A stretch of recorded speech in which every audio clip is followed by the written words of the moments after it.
Hi everyone, welcome back to my YouTube channel. Today's story follows Evan Marshall, a human engineer on Nexus Station who's trusted with repairing the sacred armor of a mysterious warrior race. And with one accidental touch, he triggers an ancient covenant of love and death that could force one of them to die, turning a simple repair job into a diplomatic crisis and a life-or-death test of trust. The lesson is clear. Respect and curiosity can build bridges even between worlds, and real love isn't possession or sacrifice by force. It's a choice made with courage and honesty. In the end, Evan and Ravan prove that even the oldest traditions can change when two people are willing to face fear, tell the truth, and choose a better path together. Imagine being the one person they call when a screw-up could start an interstellar war. That was my life. For 2 years, I'd been the top gearhead on Nexus Station, a massive city floating in the dead zone between 7 alien empires. I'm Evan Marshall, and I fix the high-tech toys for the Interspecies Peace Corps, but this job was different. A personal request from the commander to fix a piece of armor for a warrior from a super-private, super-intimidating species called the Virilons. If I messed this up, diplomacy went out the airlock. Stick with me for a minute, because what started as a simple repair job turned into the craziest day of my life. The Virilons were a total mystery, especially their female warriors, who ran the whole show. In the 5 years they'd been part of the Alliance, no human had ever laid a finger on their sacred armor. "You're the least likely to cause a scene, Evan," Commander Sorensen had told me, his smile not quite reaching his eyes. "Just fix it. No questions, no curiosity. We can't afford another incident." I just nodded, but my mind was racing. The Virilons were these tall, elegant beings with shimmering silver skin that looked like it was lit from within. They were a matriarchal society, deeply spiritual, and fanatically private. Everything we knew about them was from carefully managed meetings or from fighting alongside them a century ago. When the medbay doors hissed open, 2 Virilon guards snapped to attention, their glowing eyes locking onto me. And there, sitting on a table between them, was the warrior. I honestly had to remind myself to breathe. I'd seen Virilons before, but always in full, intimidating battle armor. This one had parts of her suit removed. Her silvery skin was covered in delicate, glowing patterns that seemed to pulse gently, like a heartbeat. Her eyes were huge, almond-shaped, and glowed with a deep violet light, like a faraway nebula. "You are the human technician," she said. Her voice was like music, but cold and precise. "Evan Marshall, Senior Equipment Engineer," I replied, setting my toolbox down with a soft clink. "I was told your armor took a hit on Hion Prime." She gave a slight nod. "Lieutenant Raven, 3rd Cohort, Temple Guardians of the Ancestral Light." She pointed a graceful finger at a piece of armor on the table. "The primary chest plate. The outer shell held, but the inner circuitry is fried." I stepped closer, feeling the guard's eyes on my back. The chest plate was unreal. It was made of some kind of blue-violet metal that seemed to bend light around it, with swirling engravings all over its surface. "May I?" I asked, holding my hands out.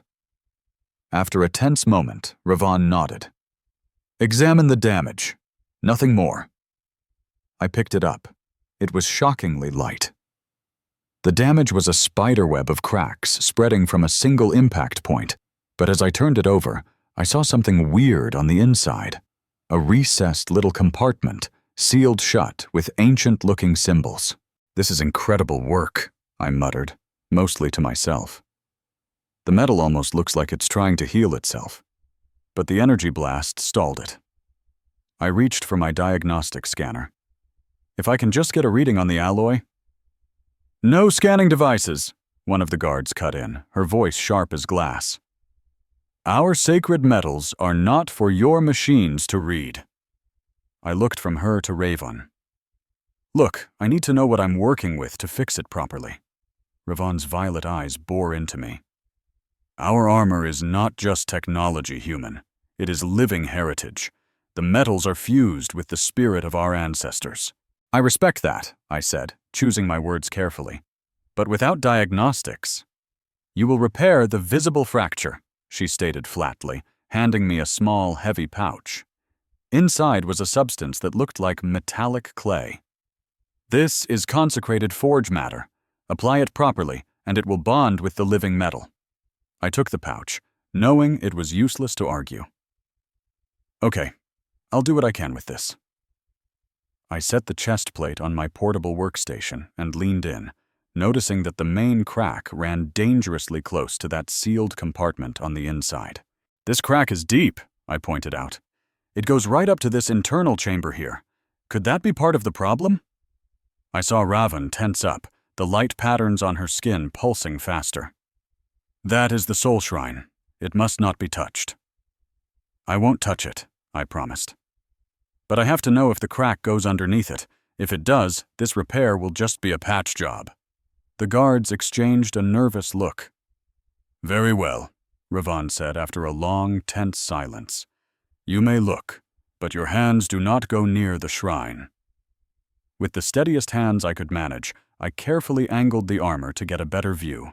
Yep, just as I thought. The fracture line dipped right under the edge of the so-called soul shrine. To fix it right, I'd have to get that bonding clay all the way along the crack. I grabbed my micro tools and started cleaning the area. The metal felt weird. It was warm to the touch and gave off a faint vibration, like a purring cat. The more I worked, the more I realized this wasn't just tech. It was art. It was history. It was something else. Something my science books had no name for. Finally, I got to the tricky part. I had to get the bonding material right where the crack disappeared under the sacred compartment. Okay, I need to get just under the lip of this shrine, I explained to Raven. The fracture goes all the way. Her glowing patterns flickered with anxiety. You must be exceedingly careful. The spirits of my ancestors are within. I'll use my finest tool, I assured her, picking a tiny micro-applicator from my kit. I leaned in, my nose almost touching the metal, totally focused. Suddenly, Raven was right there, her voice a low, urgent whisper in my ear. Be warned. That is the forbidden zone. If you touch it, you will awaken something that can never be put back to sleep. My hand froze, the tool hovering millimeters away from the shrine. I looked up at Raven. Her expression was a strange mix of fear and something else I couldn't place. I'd seen this kind of thing before. Pilots who swore their ships would only fly right if you calibrated them under a specific moon. Warriors who chanted over their weapons before letting me service them. Superstition was part of the job. I understand, I said softly. But the crack is right here. If I don't seal it all the way, the armor will fail you in a fight. Before she could argue, I took a breath and carefully guided the applicator along the crack, right under the edge of the soul shrine. The tip of my finger brushed against one of the ancient symbols for just a split second. Instantly, the armor lit up. A shimmering violet mist poured from the seams of the soul shrine, swirling in the air between us. It twisted and solidified for a breathtaking moment into the silhouette of an ancient female warrior, weapon raised, before it vanished into the air. The two Virilon guards gasped and dropped to their knees, chanting in their own language. Raven stood frozen, her eyes wide with pure shock.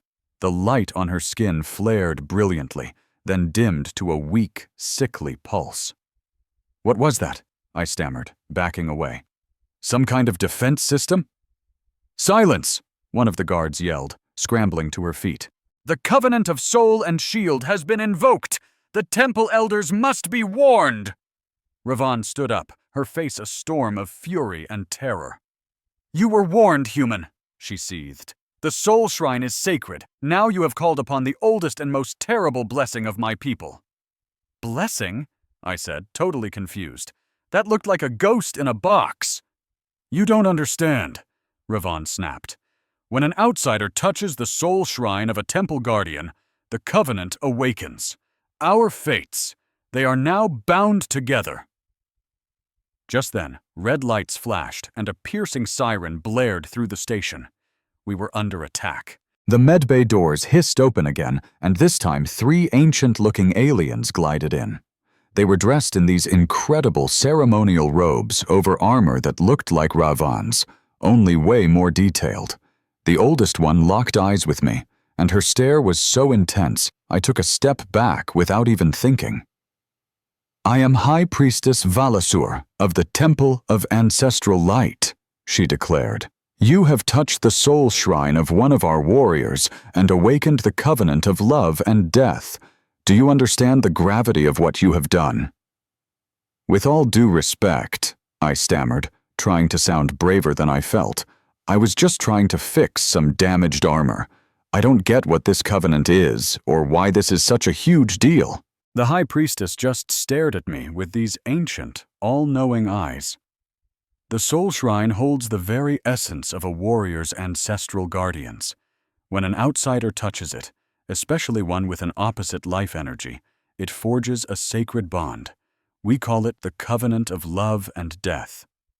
She paused, glancing from me to Ravan and back again. "One will love with all their soul, and the other will die. This is the will of the ancestors, and it hasn't changed for 10,000 cycles." I just stared at her, completely floored. "You're telling me that because I accidentally touched her armor while fixing it, one of us has to die? That's insane." "Not because you touched the armor," Ravan said, her voice quiet.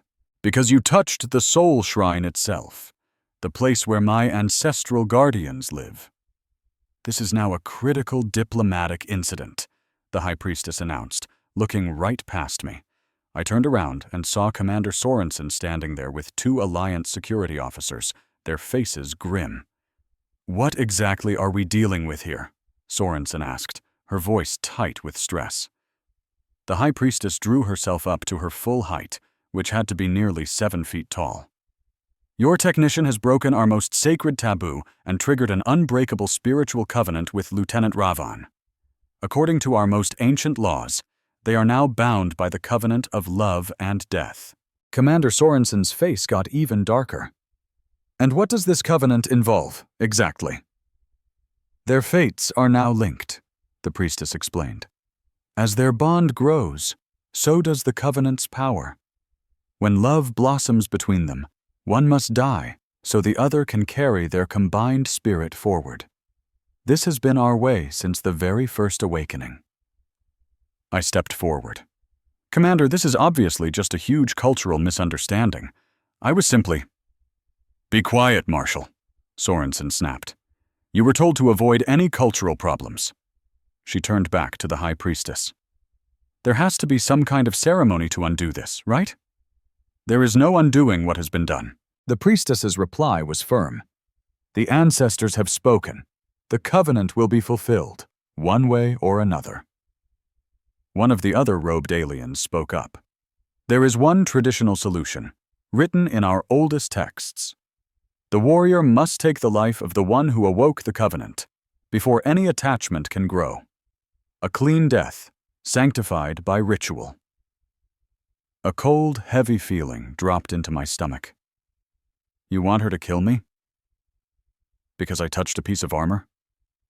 "It's not just armor," Ravan said, her voice sounding weirdly distant. "The Soul Shrine holds the essence of my foremothers, going back 20 generations. When you touched it, you didn't just break a rule. You made a connection with my entire ancestral line."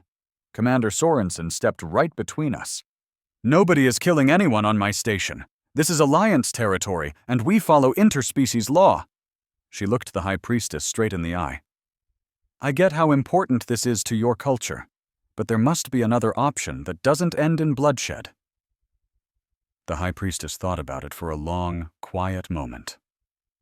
"The Council of Elders must be consulted.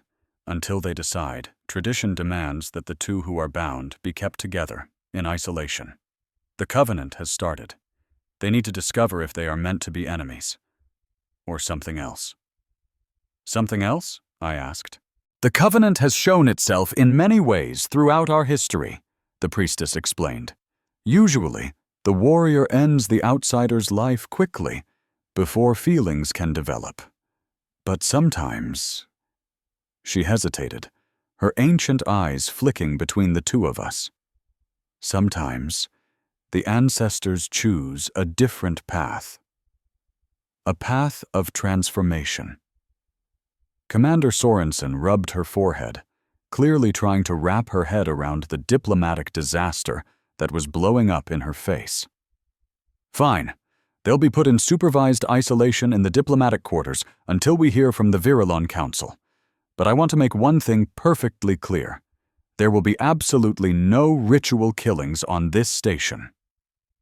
As security led us away, I found myself walking next to Ravan, suddenly very aware of the violet glow of her skin, which was now pulsing in a slow, steady rhythm.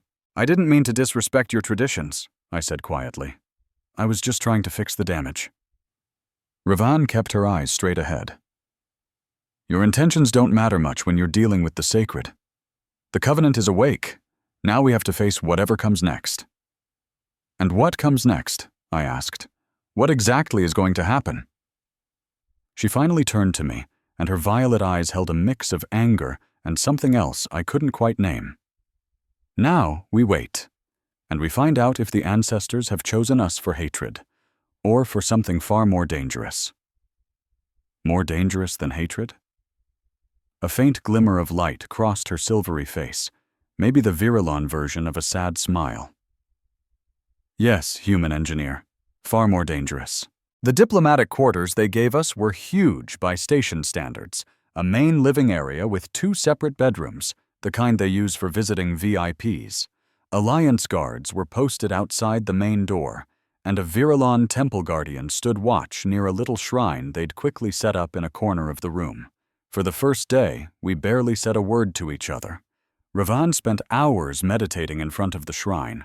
Her armor, which I'd repaired, sat in the center of it, the scar from my work still visible. I tried to keep busy reading tech manuals on my datapad, sneaking glances at her every now and then. On the second day, I couldn't take the silence anymore. Can you please explain this covenant thing to me? I asked after she finished her evening meditation. I really want to understand what it is, beyond all the dramatic prophecies. Ravan watched me for a second before sitting down across from me. The covenant of love and death is as old as my people's journey into space, she began. When our ancestors first created the soul-infused armor, they found that the lineage stored in the soul shrine could form strange bonds with beings who had complementary energy signatures. Complementary energy? I asked. You mean like positive and negative electrical charges? A flash of annoyance crossed her face. Your science doesn't have the right words for it. I'm talking about spiritual energy, what you might call a soul's resonance. When an outsider touches the shrine, the ancestors size them up. If they decide the outsider's spirit is compatible with their descendant, they create the covenant. And this covenant always ends with someone dying? It ends with a transformation, she corrected me. The old belief is that one has to die so their combined spirit can live on in the other person. For most of our history, this was handled with a ritual fight, where the warrior would kill the outsider before they got too close. But you haven't tried to kill me, I pointed out, even though your elders basically told you to. The glowing patterns on Ravan's skin flickered, which I was starting to realize meant she was uncomfortable. I've watched you work. You fix things with respect and care, even things you don't understand. The ancestors wouldn't have started the covenant if all they sensed from your touch was disrespect. So what happens if neither of us kills the other? Then the covenant moves into its next stage. We'll start to feel each other's presence, our emotions, maybe even our thoughts. The bond gets deeper, and eventually, she struggled with the words, eventually one falls in love. And when that love is absolute, when it completely fills the heart, the price has to be paid. One must die, so the other can carry both their spirits forward. I leaned back, trying to let all that sink in.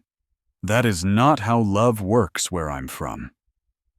Maybe your people have never really loved, she said, and it didn't sound mean, just factual. To truly become one with another person, to mix your soul so completely that you can't be separated, that requires the ultimate transformation.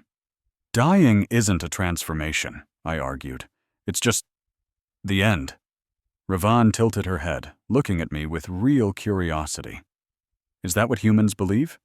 That death is just stopping? She shook her head. No wonder your species is so afraid of it. And Virulons aren't? We fear a meaningless death, a death without purpose.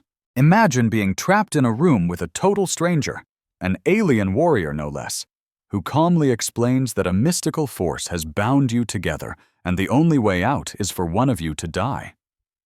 That was my life now. She called it a sacred covenant, something to be honored. I called it a death sentence. Her people saw it as creating a spiritual union, but it sounded like a one-way ticket to the grave for the outsider. Me. And that's why we were locked up, to see if this cosmic curse would make us enemies, or something more. Well, I wasn't planning on falling in love or dying, so stick with me to see how we try to find a third option. Ravan wasn't budging. The covenant can't be changed, human, she stated, her voice devoid of emotion. It will happen one way or another. The only choice we have is how much it's going to hurt. That night, my dreams were a chaotic mess of purple fog, ancient warriors, and living metal. Through it all, I saw Ravan's eyes, watching me from an impossible distance. I woke with a jolt to find her standing in my doorway for real. You were dreaming into my mind, she said, as if it were the most normal thing in the world. The connection has started. On the third day, our jailers, the Alliance commander, and the High Priestess of Ravan's people paid us a visit. The Virulon Council has been debating your case non-stop, the commander told us. They've finally agreed to send their top expert to figure out what kind of bond is forming between you two. I had to ask, and when does this expert get here? The High Priestess replied, in 2 standard days. Elder Morrison is traveling from our homeworld. In her 3 centuries, she has handled 17 of these covenant cases. Ravan cut to the chase. And what happens after she's done examining us? The priestess's ancient eyes shifted between us. She will determine the bond's nature and strength, and then she will advise the appropriate resolution. A resolution that doesn't involve anyone dying, Commander Sorensen added quickly, though the worried look on her face told me she wasn't so sure. After they left, the silence in the room was suffocating. I need to understand your people better, I finally blurted out. If we're going to get through this with both of us breathing, I need to know what we're up against. Ravan thought about it for a long moment before giving a slow nod. That makes sense. Knowledge might help us find a path with less pain. So I asked, can you teach me some of your language? Just the basics. A flicker of surprise, the first real emotion I'd seen from her, crossed her face. Very few outsiders have ever learned the sacred tongue. I'm not trying to crash your religious ceremonies, I quickly explained. I just want to show some respect, find some common ground. She hesitated, then agreed. Very well. We'll start with formal greetings. Those lessons became our daily ritual. It turns out my engineer brain was pretty good at picking up the patterns in her complex musical language, and I could tell Ravan got a little kick out of my clumsy attempts to get the sounds right. No, the pitch goes up here, she'd correct, showing me how to say honored ancestor. Your human vocal cords are limited, but you have to try for the harmonic resonance. I tried again, focusing, and actually got it a little closer. Better, she said. And then it happened. A tiny smile, the first I'd ever seen, appeared on her face. Barely. As the days ticked by, we found a strange rhythm. Language lessons in the morning, sharing stories about our cultures in the afternoon. I'd tell her about human holidays and bad movies, and she'd share bits and pieces of her traditions. By evening, we'd sit in a comfortable quiet, aware of each other in a way that wasn't scary anymore. On the 5th day, I woke up from a dream about silver forests under a purple sky. A dream of her home planet, a place I'd never even seen a picture of. Your world is beautiful, I said when I joined her for breakfast. She looked up, startled. You saw it in your dreams, I admitted. I was walking through a forest of silver trees, and the leaves were singing. There were 3 moons in a deep violet sky. Ravan put down her fork, her inner light flickering like a nervous candle. The sacred grove of ancestral voices. It's a holy site. Only temple guardians who have passed the first death ritual are allowed there. Her eyes narrowed. You should not have been able to see that. I latched onto the part I understood least. First death ritual? She paused. Guardians go through a symbolic death and rebirth. We travel to the edge between our world and the next. And we come back changed. Like a near-death experience? I asked. More intentional than that, she said. But yes, we touch the other side and bring a piece of it back with us. I thought about that. Is that why your people don't fear death? Because your warriors have already faced it? Partly, Ravan admitted. But it's more that we see death as a change, not an ending. The spirit continues, even when the body is gone. And this covenant, I pieced together, it's about that kind of change, isn't it? Her light pulsed. The deepest change 2 souls can experience, a blending of 2 into 1, at the cost of 1 life. She corrected herself. At the cost of 1 physical body. The spirits of both live on in the one who remains. I just shook my head. I still can't accept that. That someone has to die for 2 people to connect. Perhaps that is the purpose of the covenant, Ron suggested softly. To teach those who fear death that it is just a door. That night I was looking over my notes when I felt her watching me. You study our ways with a strange amount of passion, she commented. I'm trying to find a loophole, I shot back. There has to be a story in your history somewhere about a covenant that didn't end in a funeral. She actually admitted it. There are a few rare exceptions, pairs who found other ways. Tell me about them, I pleaded, my heart pounding. Ravan hesitated, then sat down across from me. There's the story of Seravial and the Star Navigator. Instead of the usual resolution, they went on a pilgrimage of shared burden. What's that? I asked, leaning in. A journey to 7 holy sites.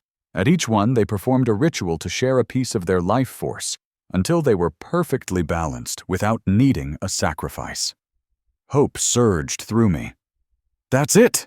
We could do that!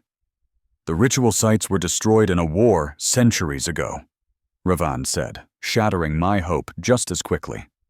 And the knowledge of the ritual was lost with them. My shoulders slumped. What about the other exceptions?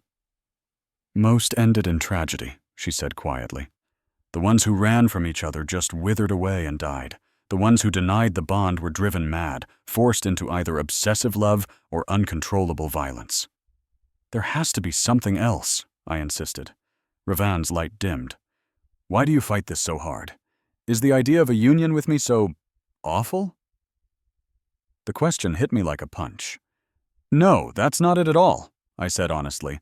I just don't believe connection should cost a life. Maybe that's just a human way of thinking, she suggested, but her voice wasn't as certain as it used to be. Or maybe, I countered, it's a limitation in how your people have always seen it.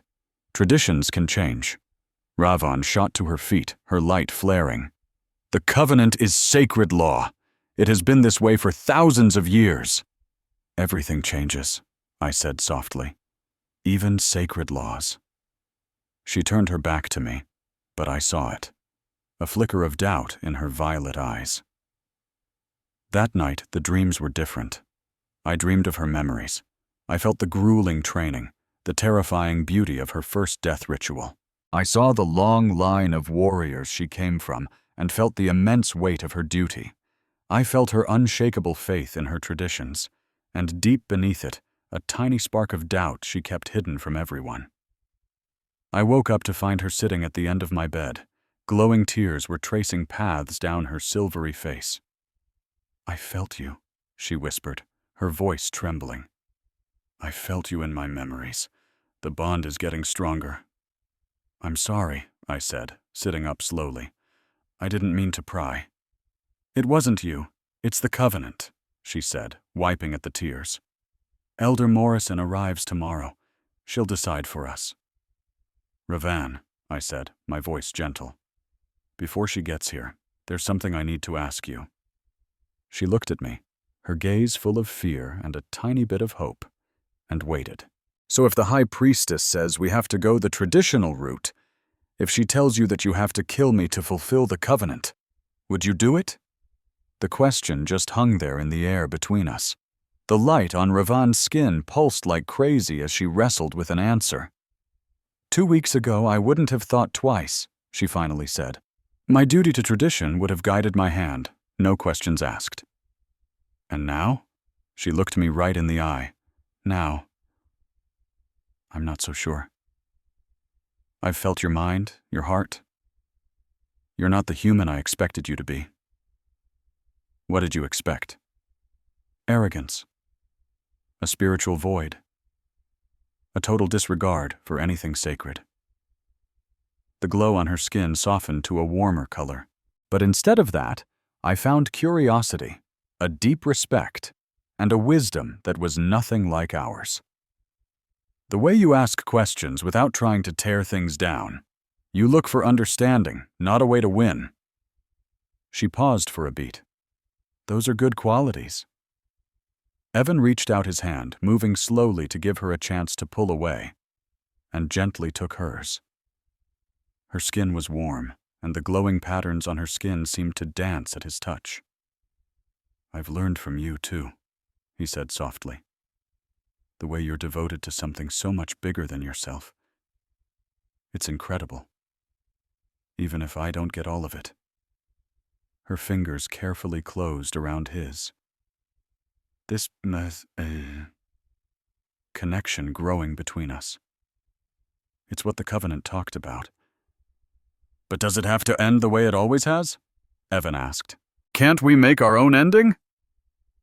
I don't know, Ravan whispered, her voice full of a sudden fragility. I've never once questioned the sacred laws. Maybe that's the whole point of us, Evan suggested. Maybe we're supposed to be the ones who find a new way.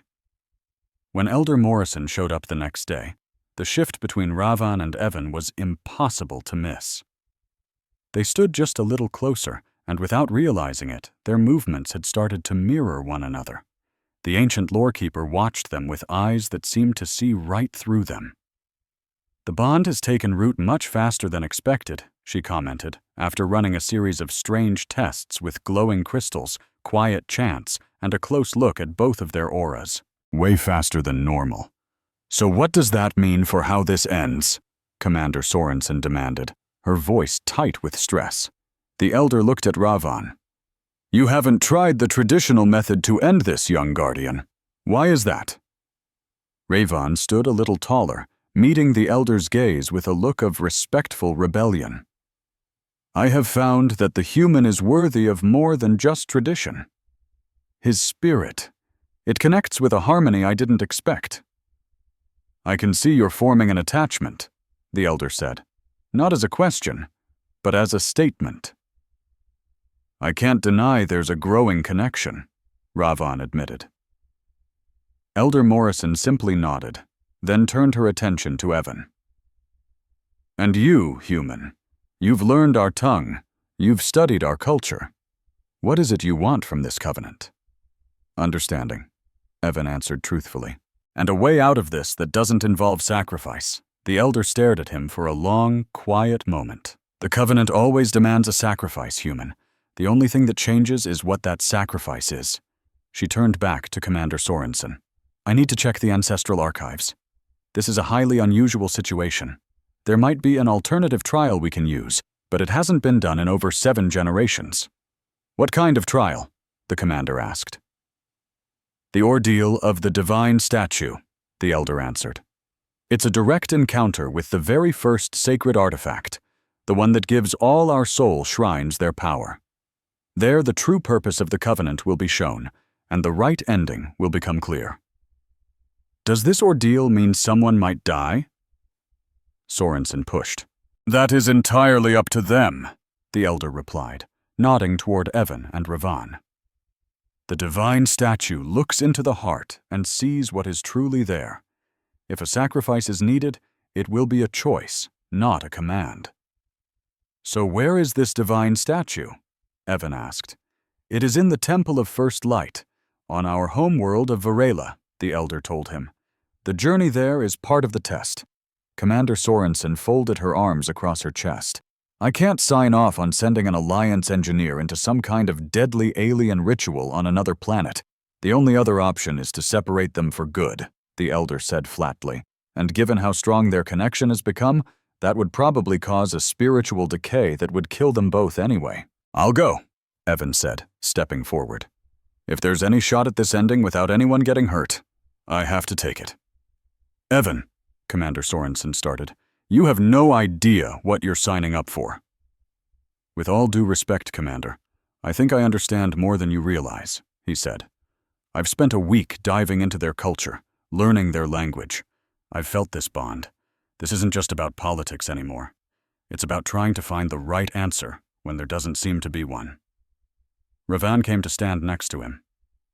I also ask for permission to face the ordeal.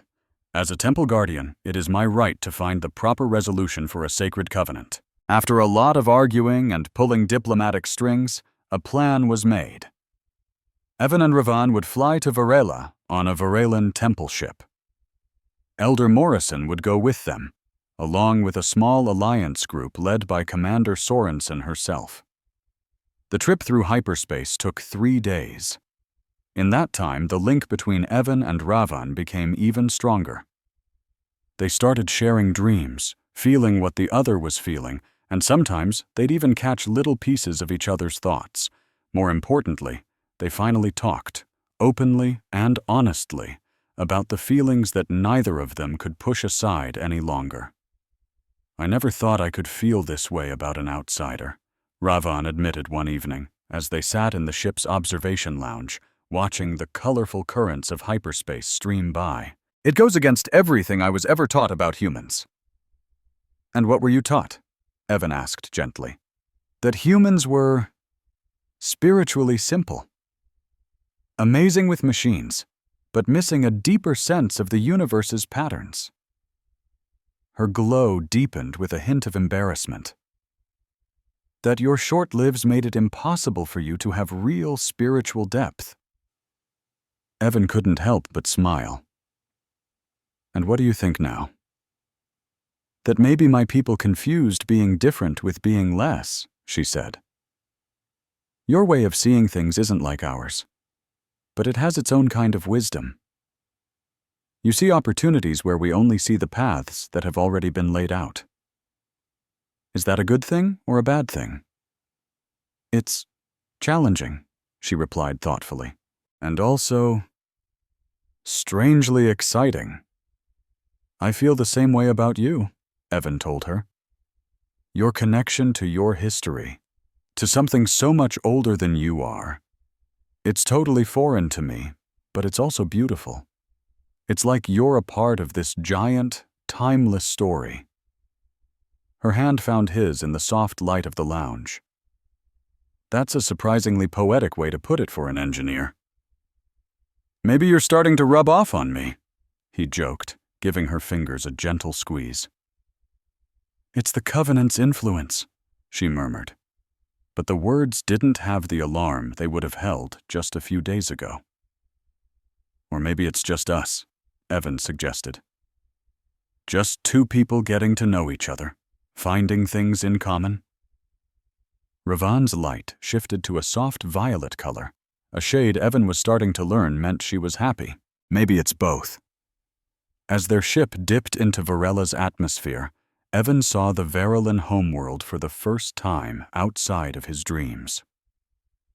The sky was a deep violet, just as he'd imagined, with 3 moons hanging in the air even during the day. Below them were huge forests of silver-leafed trees that shimmered under the light of a blue-white sun. It's even more beautiful than I pictured, he whispered. Ravan, now dressed in the formal robes of a temple guardian, nodded. Very few outsiders have ever seen our world, You are being given a great honor." "I know," Evan said, and he truly felt the weight of that honor. The ship touched down on a sacred plateau just outside the main city. A line of temple guardians and priests was there to meet them, their formal armor shining in the sun. The seriousness of their welcome made it perfectly clear just how big a deal this was. A human being brought here to take part in one of their most sacred rituals. Elder Morrison led them off the landing pad and onto an ancient stone path that snaked up the side of a mountain. "The Temple of First Light is at the very top," she explained to Commander Sorensen and the other Alliance diplomats. "Only those bound by the Covenant and I are allowed to go any further. The rest of you must wait for us here." Commander Sorensen's brow furrowed. "That wasn't what we agreed to. I'm responsible for Marshall's safety." "Only the participants can witness the ordeal," the elder insisted. "That is the law of the temple." After some more tense discussion, they found a middle ground. Commander Sorensen could walk with them to the temple's entrance, but not a step inside. The climb was tough. The old stone steps had been worn down by thousands of years of pilgrims. As they walked higher, Evan saw carvings in the rock walls along the path. They were scenes of what he now knew were other Covenant pairs from throughout their history. "Are these showing the different ways it can end?" he asked Ravon, pointing to a carving of two figures that seemed to be melting into one. She nodded. "Every Covenant is different, because every pair of souls is different. The traditional ending is the most frequent, but it's not the only one." "What about this one?" Evan pointed to another carving, where one person was walking through a kind of doorway, while the other stayed behind. "That is the resolution of divided realms," Elder Morrison called back from up ahead. "It's a very rare outcome where one soul chooses to enter the ancestral world, becoming a guardian spirit for the one who remains." "So it still involves dying," Evan said quietly. "Transformation," Ravon corrected him gently. The difference obviously meaning a great deal to her. When they reached the top, the Temple of First Light was finally revealed. It was a massive building made of what looked like living crystal, with towers that stretched up into the violet sky.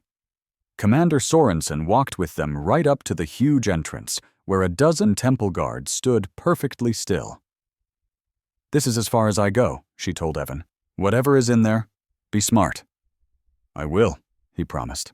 "And thank you," Elder Morrison said, her voice echoing in the enormous temple, "for not giving up on finding a peaceful way."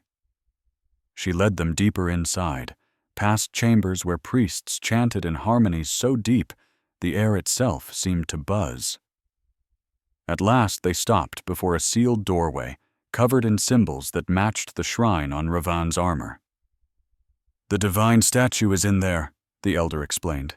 "It's the very first soul shrine, the one that gives all others their power. You will enter alone, and together you will face the judgment of the ancestors." "What exactly is going to happen to us?" Evan asked, his voice tight. "The statue will lay bare the true nature of your bond," she replied, "and show you the ways to resolve it. You must choose a path, either as a pair or as individuals."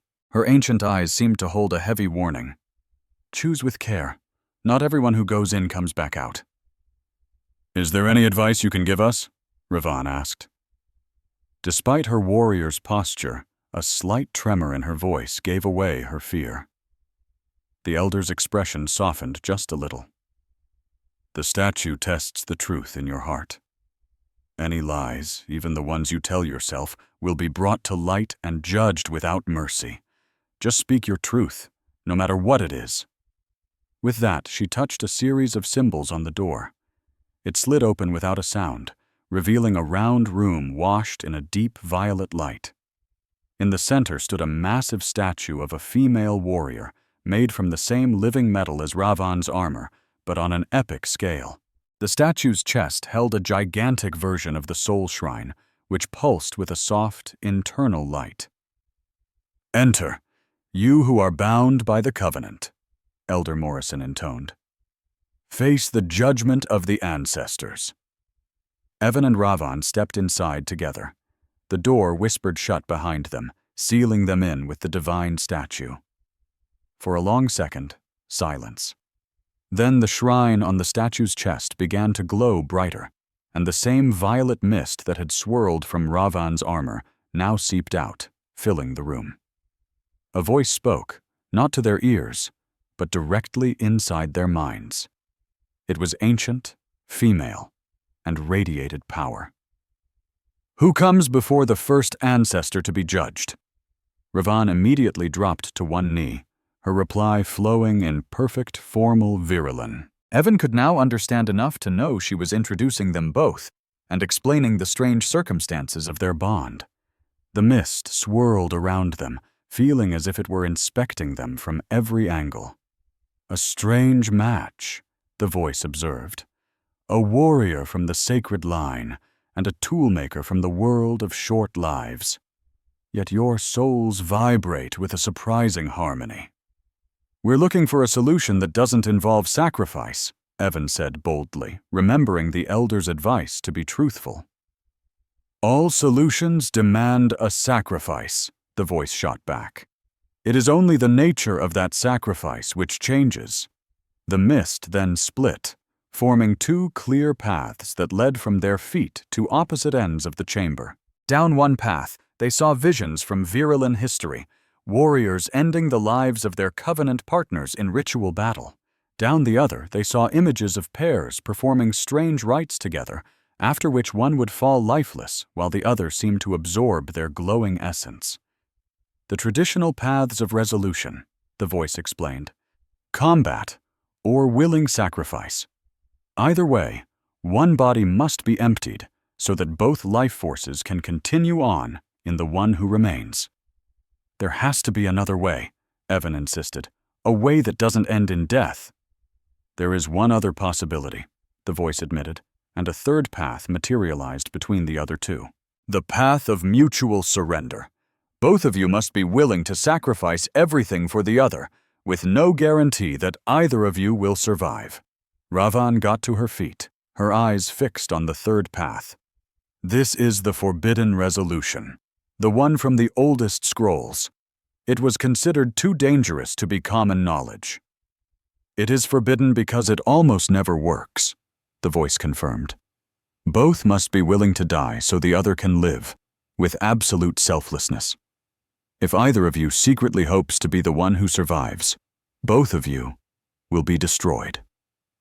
Evan and Ravan looked at each other. "What happens if we succeed?" he asked. "That has never been written down," the voice replied. "Every successful resolution is unique to the pair who finds it." "How do we try this path?" Ravan asked, her inner light pulsing with newfound resolve. In response, a ceremonial dagger simply appeared before the statue, hovering in the air between them. One must offer their life for the other, without holding anything back or hoping for survival. The other must then either accept or reject that sacrifice. Then, you switch roles. Evan stared at the dagger as the chilling reality set in. "It's a test," Ravan added softly, "a test of selflessness and trust." They stood facing each other in the violet glow, the immense weight of their choice hanging between them. "I'll go first," Evan said, reaching for the dagger. "No," Ravan said, her hand gently stopping his. "This bond started with my ancestors. The first offer must be mine." Before he could argue, she took the dagger and knelt before him. "I, Ravan of the Temple Guardians, offer my body as a sacrifice so that you may continue, carrying my essence with yours for the rest of your life." The raw honesty in her voice hit Evan like a physical blow. This wasn't some empty ritual. She truly meant it. She was offering her life for his. "I can't accept that," he said, kneeling down to look her in the eye. "Not when I feel the exact same way." He gently took the dagger from her grasp. "I offer myself instead. My life for yours."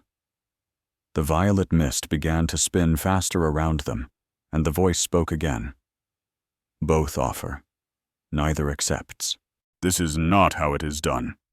Maybe the old way isn't the right way for us, Evan suggested, his gaze locked on Raven's. Maybe we're supposed to find a new way. Together. Together, Ravan echoed, her inner light glowing brighter than he'd ever seen it, as if her very being was agreeing with their choice. The dagger began to shine with the same violet light as the soul shrine. The voice spoke again, but its tone had changed. It was less formal, almost curious. In 10,000 cycles, no pair has ever responded like this, both willing to sacrifice, neither willing to survive alone.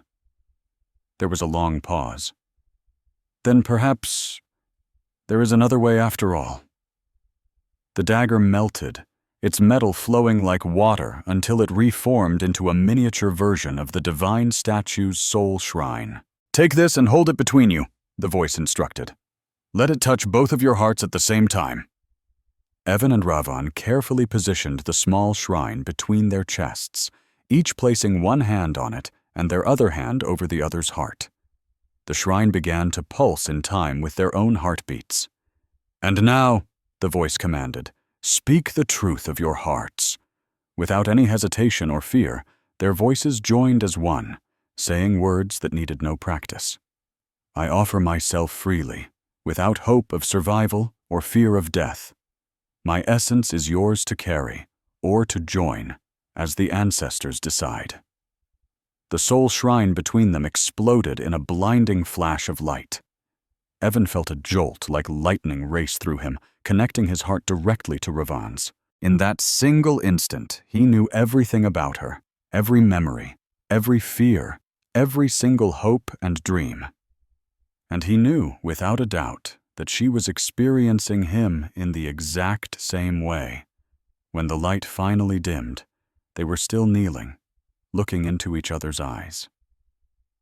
The small soul shrine had changed again, splitting into two identical pendants hanging from fine, living metal chains. The covenant of love and death is complete, the voice announced, sounding almost startled. Not by ending a life, but through mutual surrender and a new beginning. Each of you now carries the essence of the other, bound not by sacrifice, but by choice. Ravan's eyes went wide as she stared at Evan. Your luminescence, she whispered in awe.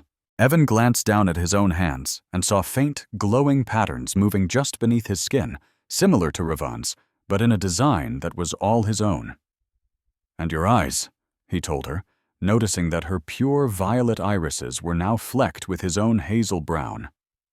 This outcome was not foreseen, the voice of the first ancestor admitted. The covenant has been satisfied by transforming both of you, rather than sacrificing one. We've both changed, Evan realized, instead of one person carrying two souls. Each of us now carries both, Ravan finished his thought.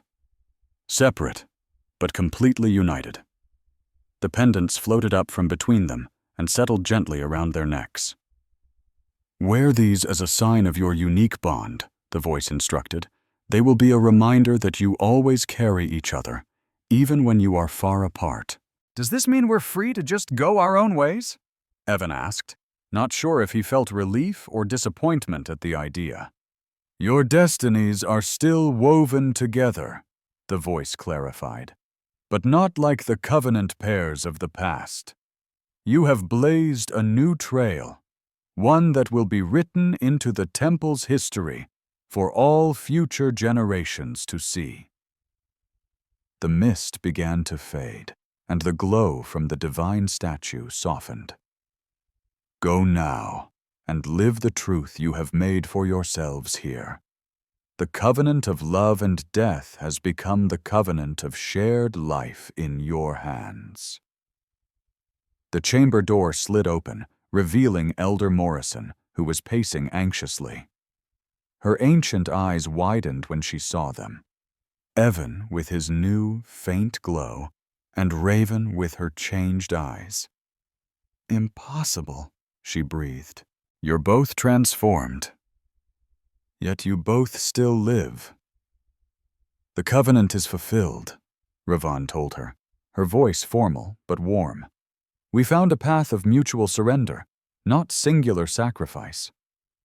The elder slowly walked around them, her expression shifting from disbelief to sheer amazement as she took in the changes. "In our entire recorded history, a covenant has never been resolved like this." She reached out and gently touched the pendant on Evan's throat, then the one Ravon wore. "These are personal soul shrines, not ancestral ones. You truly carry each other's essence now." "So what does this mean for us now?" Evan asked. "I honestly don't know," the elder admitted. "This has never happened before. But it seems the ancestors have blessed your bond with an entirely new kind of resolution." She stood up straight, her formal authority returning. "The Temple Council has to be told about this. It's going to completely change how we see the Covenant's purpose." As they walked back out through the temple, Evan felt a new kind of connection to Ravon. It wasn't just emotional or mental anymore. It was spiritual. He could feel her presence beside him without even looking, and sense the rhythm of her thoughts falling into step with his. "Can you feel that too?" he asked in a low voice. She nodded, her inner light pulsing in perfect time with the new patterns flowing through him. "It's like I have a second heartbeat right next to my own. It's different, but it fits."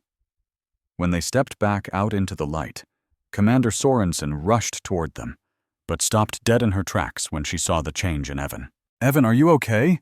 What did they do to you in there?" a voice asked. He just smiled, a strange, new light in his eyes. "Something I never expected," he said. "Something amazing." In the weeks that followed, the news of how they resolved the ancient covenant sent shockwaves through both the human and Virilan leadership. Scholars and priests from Varela studied them day and night, writing down every little detail of their transformation for the temple's historical archives.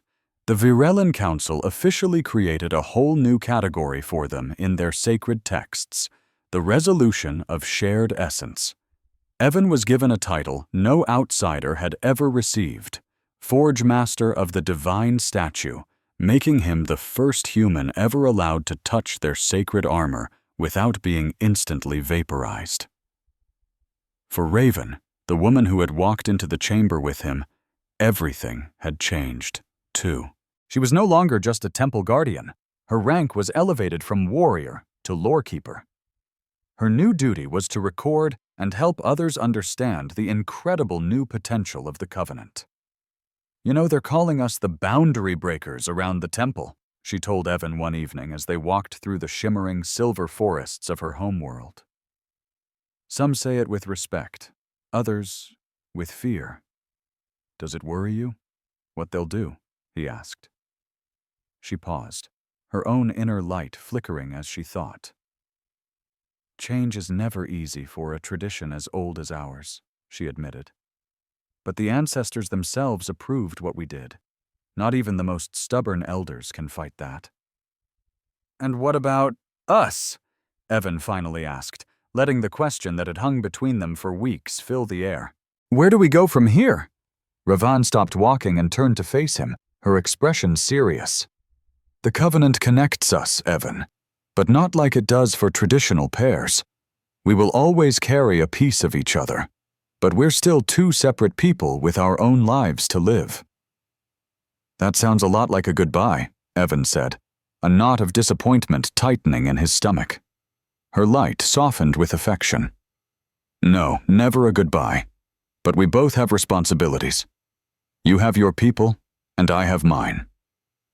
Maybe we can find a way to serve both," he suggested, an idea sparking in his mind. "The Alliance needs people who understand Virilan culture, and your people could really use someone who can explain your ways to outsiders." Ravon considered it. "So you're saying we should become bridges between our worlds?" "Why not?" he said, touching the soul shrine pendant that now rested at his throat. "We already are, aren't we? We proved that two completely different cultures can understand each other. A slow, brilliant smile spread across Ravan's face. The elders would be absolutely horrified. So let them be, Evan replied, gently taking her hands in his. We already broke one ancient tradition. What's one more? Her inner light pulsed with a warm glow as she leaned toward him. I think this is why the Covenant chose us, she whispered. Not to end a story with a sacrifice, but to start a new one, a better one. Evan nodded, closing the small space between them, and their new promise was sealed with a kiss. The two soul shrine pendants glowed brightly, two hearts beating as one, yet still uniquely their own. They were a living symbol of the incredible truth they had uncovered in that temple. That love doesn't need death to be transformative, that a true connection can make you stronger instead of consuming you, and that even the oldest, most sacred traditions can be reborn when touched by two willing hearts. In the temple records, their story was officially written down as the Covenant of Shared Essence. It was the first of its kind, but as the elders whispered among themselves, they knew it wouldn't be the last. The new carving that was added to the temple path showed two figures, standing not in combat, but side by side.